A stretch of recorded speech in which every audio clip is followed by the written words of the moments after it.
manage your discounts much, much better in a much smarter way. Many manufacturers have this issue, right, where they may have guidelines, but what ends up happening is salespeople just sort of end up bumping against those guidelines all the time, depending on their relationship with their VP or their director. So I think there needs to be a much smarter, much surgical way to manage discounts and really reward those customers that have the highest lifetime value or highest volume versus other things. Coffee's for closers only. So we've established my proposal is sound in principle. Now we're just haggling over price. Let's see how much we're going for on eBay. Man, it's the same as Dunkin' Donuts. Costs 15 times the price. Today's podcast is sponsored by Jennings Executive Search. I had a great conversation with John Jennings about the skills needed in different pricing roles. He and I think a lot alike. If you're looking for a new pricing role, or if you're trying to hire just the right pricing person, I strongly suggest you reach out to Jennings Executive Search. They specialize in placing pricing people. Say that 3 times fast. Welcome to Impact Pricing, the podcast where we discuss pricing, value, and the critical relationship between them. I'm Mark Stiving, and our guest today is Armin Kakas. Hope I got that one right. Very good. Yeah. Here are 3 things you want to know about Armin before we start. He is the founder of Revology Analytics, a revenue growth analytics consulting company. He was a VP of analytics at American Tire Distributors, meaning he's hung out in that consumer product space quite a bit. And he has tons of education in statistics and machine learning and AI and even an MBA. Welcome, Armin. Yeah, thank you, Mark. Thanks for having me. Glad to be here. How did you get into pricing?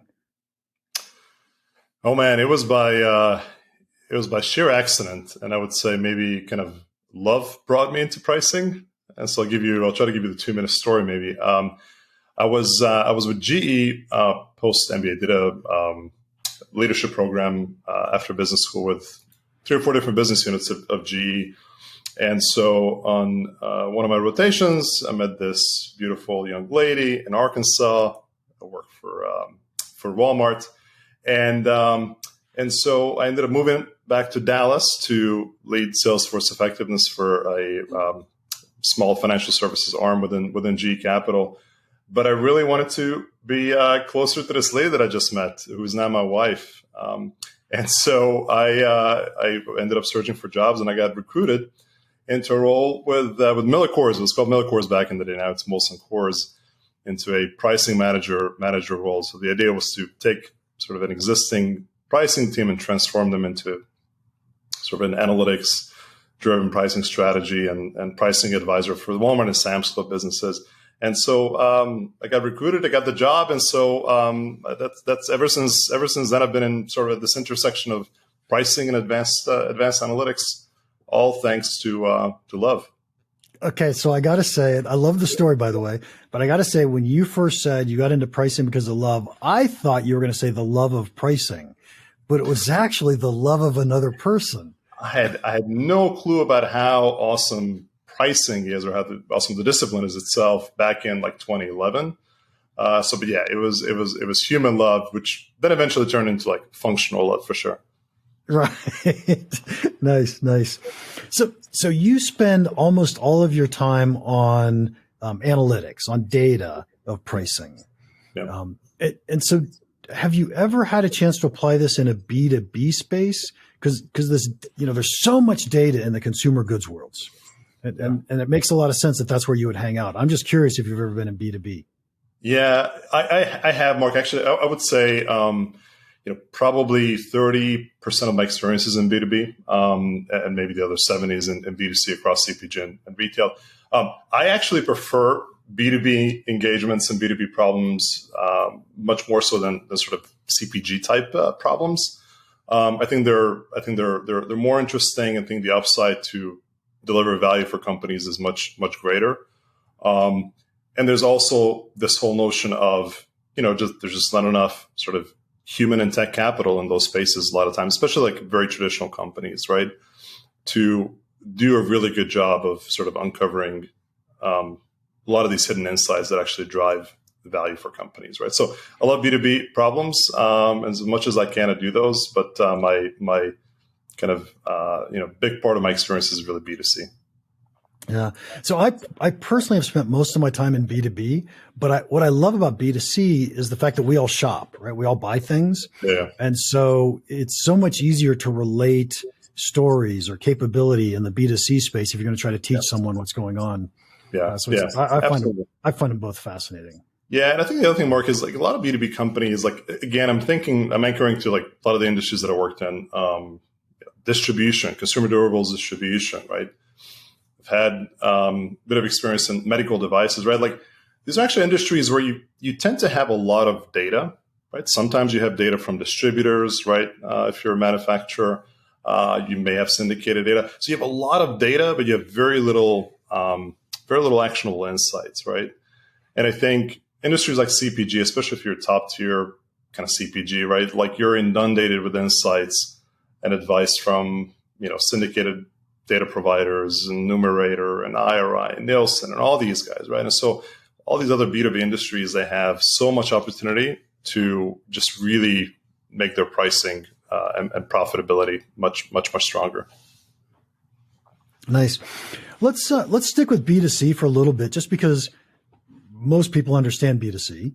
Yeah. What are some insights that you might find when you just look at data?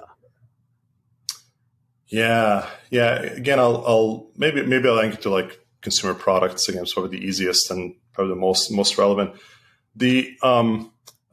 I'll say, Mark, I think the two or three things that I always go to is one is promotion effectiveness, right? I think to me is probably the single easiest lever to sort of impact and drive operating profit for companies. Many CPGs don't have a good way of measuring the return that they're getting on their promotional investments. And for a lot of these companies, it really makes up 15 to 20% of their revenues, sometimes even 25% of their gross revenues, right? So figuring... When you say promotional effectiveness, is that price discounting? Is that advertising or promotional campaigns?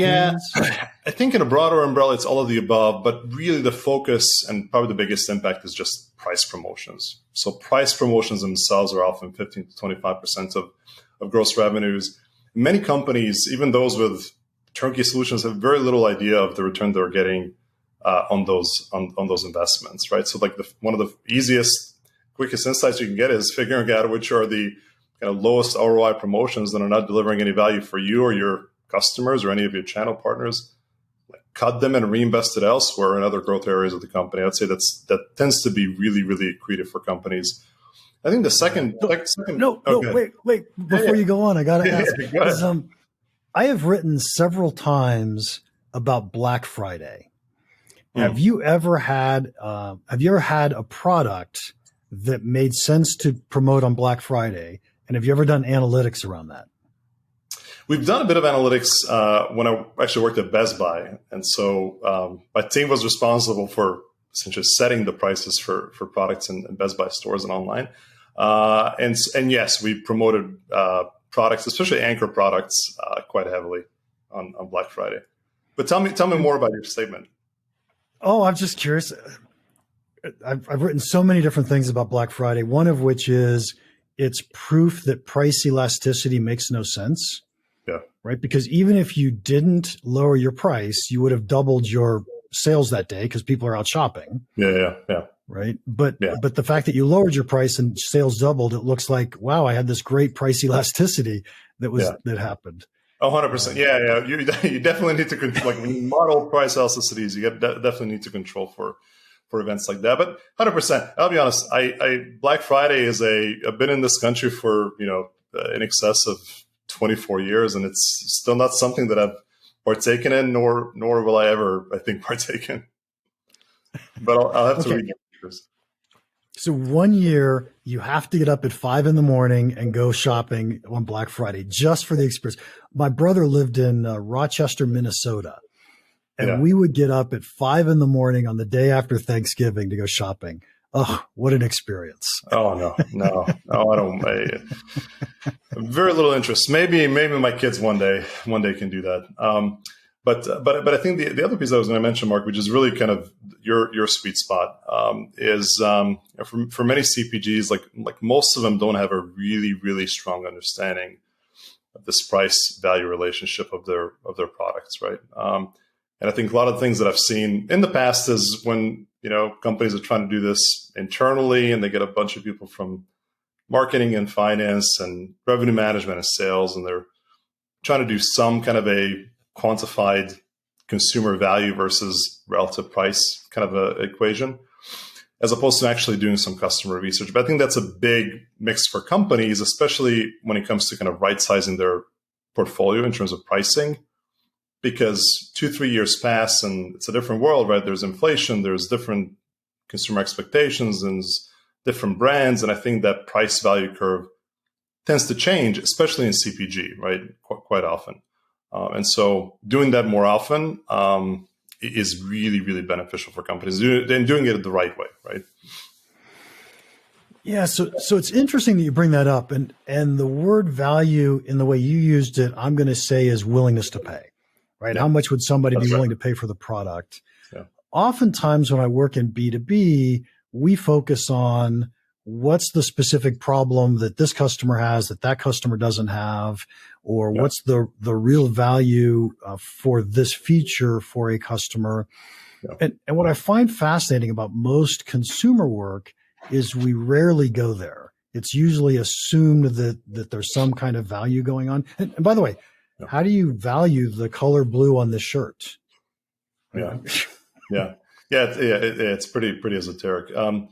Yeah, I mean, I think the 100%. I think value can be a lot more concrete, right, in B2B settings, right? Especially when you're I'm anchoring to like the last industry, one of the last industries that I worked in, which is medical devices, right? It's like pretty objective, right? And you can actually decompose the benefits into several kind of subparts. In CPG, it's a lot more sort of conceptual, but you can still do kind of brand trackers and brand health surveys from customers, and really, if you're talking about food or, a beverage, you can ask them about the taste and and the quality of the product, and et cetera, et cetera. And then finally, you ask their purchase intent. And I think kind of based on their responses on these different attributes, some of them quite mushy, right?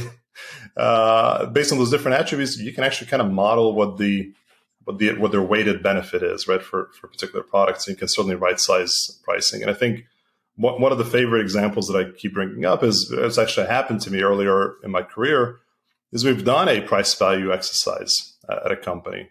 We've done it with an internal team. And it turns out our products were sort of value advantaged relative to the competitor products, right? Like it was just way greater in terms of consumer benefit, and we were kind of roughly priced the same. So we said, great, let's change the packaging a little bit. Let's make it a little bit more fancy and charge more money for about 20% more. What ended up happening over the next, kind of 9 to 12 months is we had to fund all that price increase back plus some more via trade, because turns out consumers didn't quite have that differential value for our products. And we redid the survey, this time based on customer feedback or consumer feedback. And that was exactly the case, sort of underscoring our previous kind of trade funds that it was needed, because we just simply didn't have the incremental value. So that's why I always encourage companies to ask customers directly.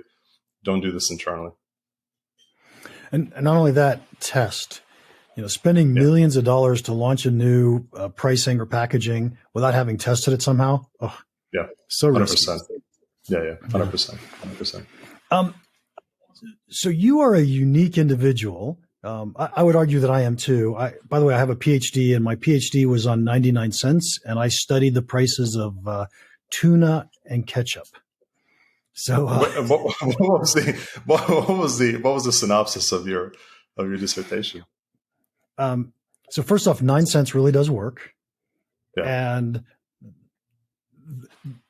I'll give you the answer because it actually leads into the question I wanted to ask you in the first place. Yeah. And so what I did next was I said, okay, I just put in a single discrete variable to say that if it ends in 9, does it sell more? And the answer is yes. And then I wanted to say, well, why does this work? And I started creating different models to say, well, what if people think this way? Or what if people think that way? And it turns out the model that fits the best is the one that says when the left-hand digits are different, people ignore the right-hand digits. When the left-hand digits are the same, the right-hand digits matter. And it was really cool that came up. And the answer really is we're lazy subtractors, right? That's why this happens. Yeah. But what I was going to bring up, and the fact that you've got this very uniqueness to you, we as business people have to create the model that says, I think this may be what's going on, and then we run it against the data.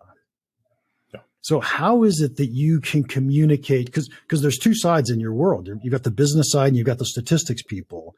How do you communicate between those two groups, or how do they communicate between themselves?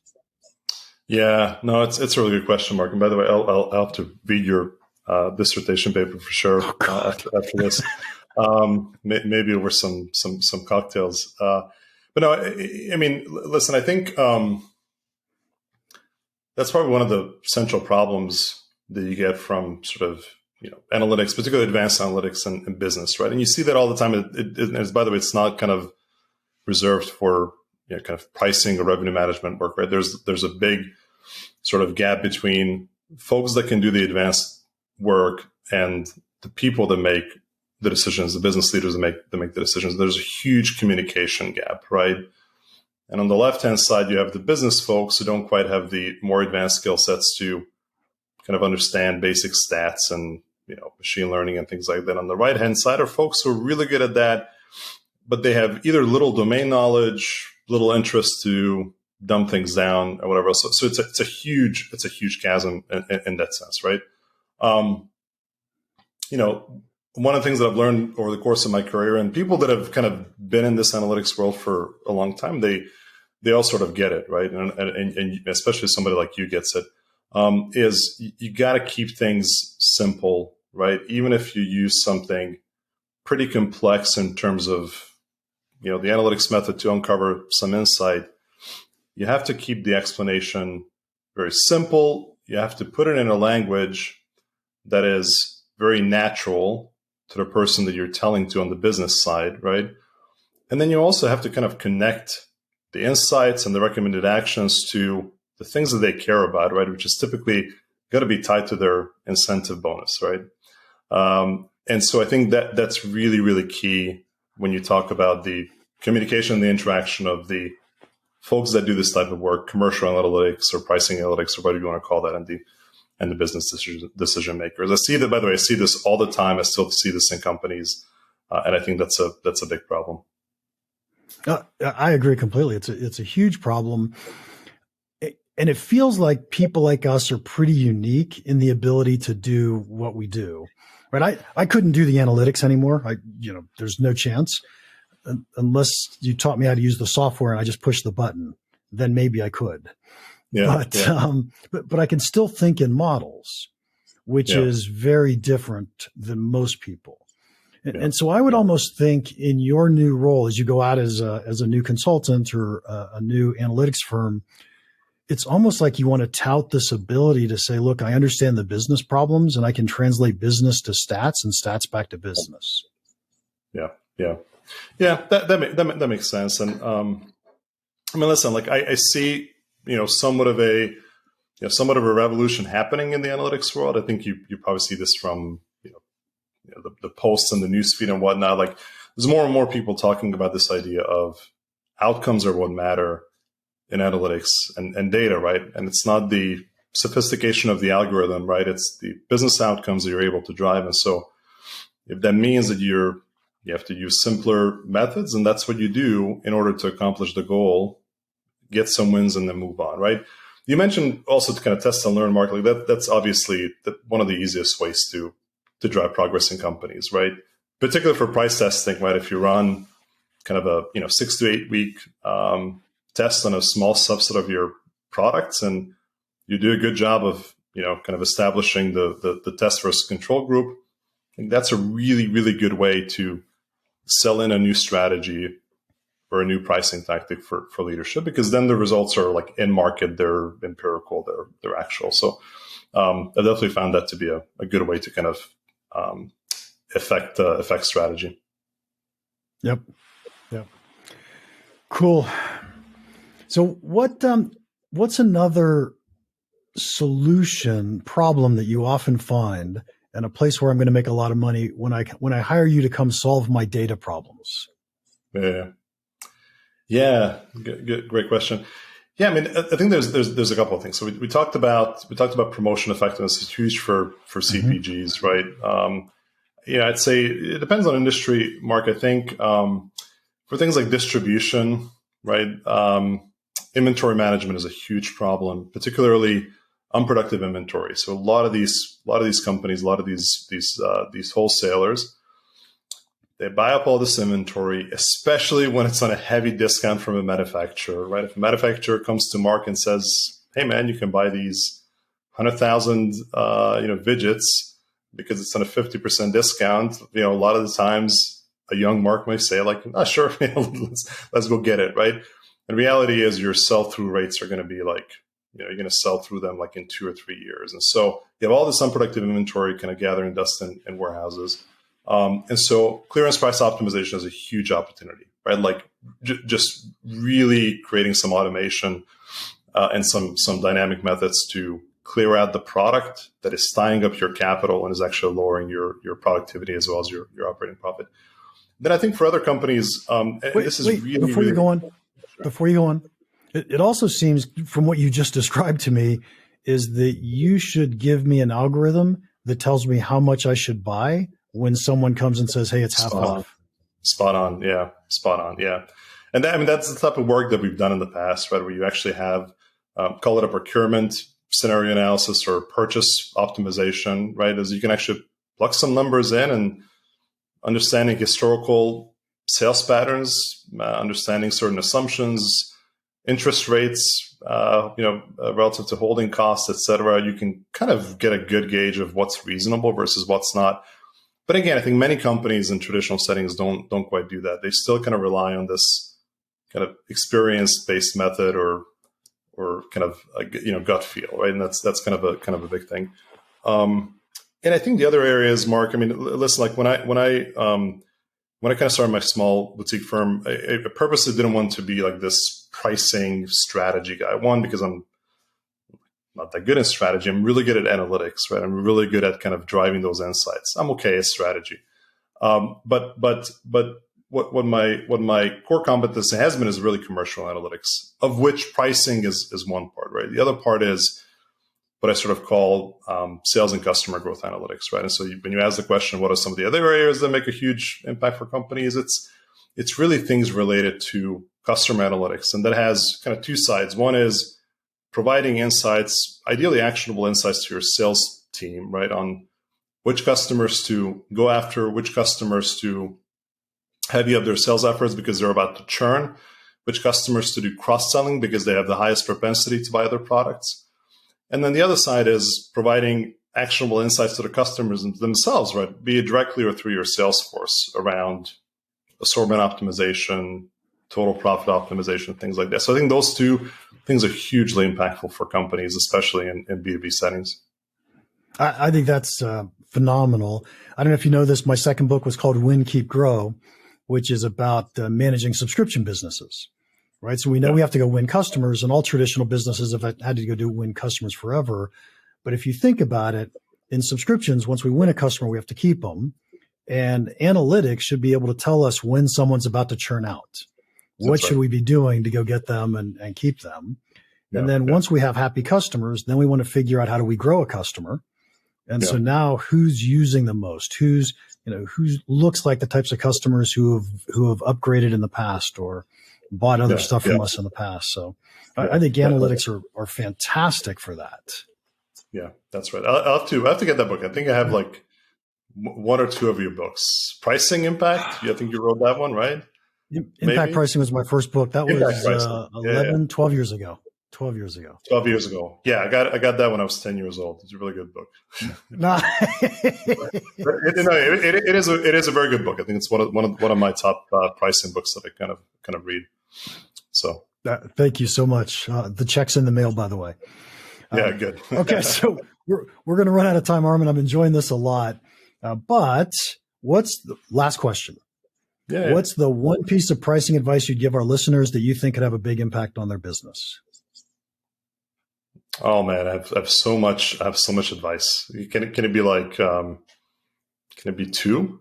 Maybe. Okay, I'll give you two. Make it a compound answer. Okay. I'll give you a long run on sentence. I mean, I think one of the big obvious things that I see that needs to improve, and this is really in the B2B setting, is just manage your discounts, much better in a much smarter way, right?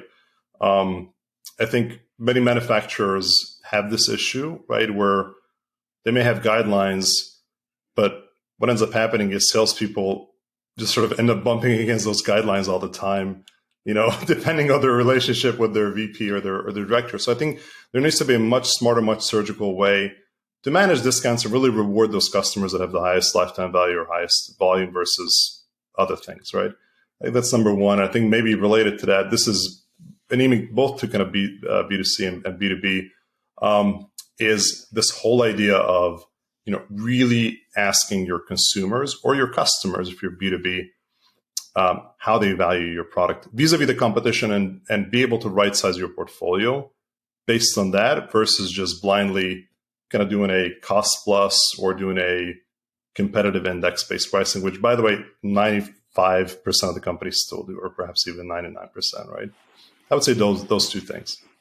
Nice. So what I find funny about the second suggestion or recommendation you made is I make that all the time, right? Go talk to your customers.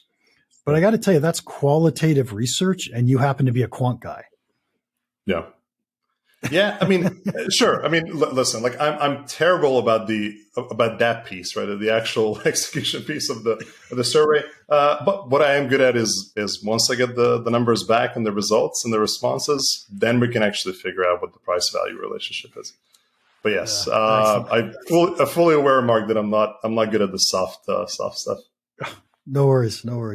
Armin, thank you so much for your time today. If anybody wants to contact you, how can they do that? They can go to LinkedIn. They can find me there, or they can just go on my website at revologyaanalytics.com and get in touch. Excellent. And we'll probably have those URLs in the show notes. To our listeners, thank you for your time today. If you enjoyed this, would you please leave us a rating and a review? You can get instructions on how to do that if you go to ratethispodcast.com/impact pricing. It'll make it so much easier. And trust me, we value them a lot. And finally, if you have any questions or comments about the podcast or pricing in general, feel free to email me, mark@impactpricing.com. Now, go make an impact. Thanks again to Jennings Executive Search for sponsoring our podcast. If you're looking to hire someone in pricing, I suggest you contact someone who knows pricing people. Contact Jennings Executive Search.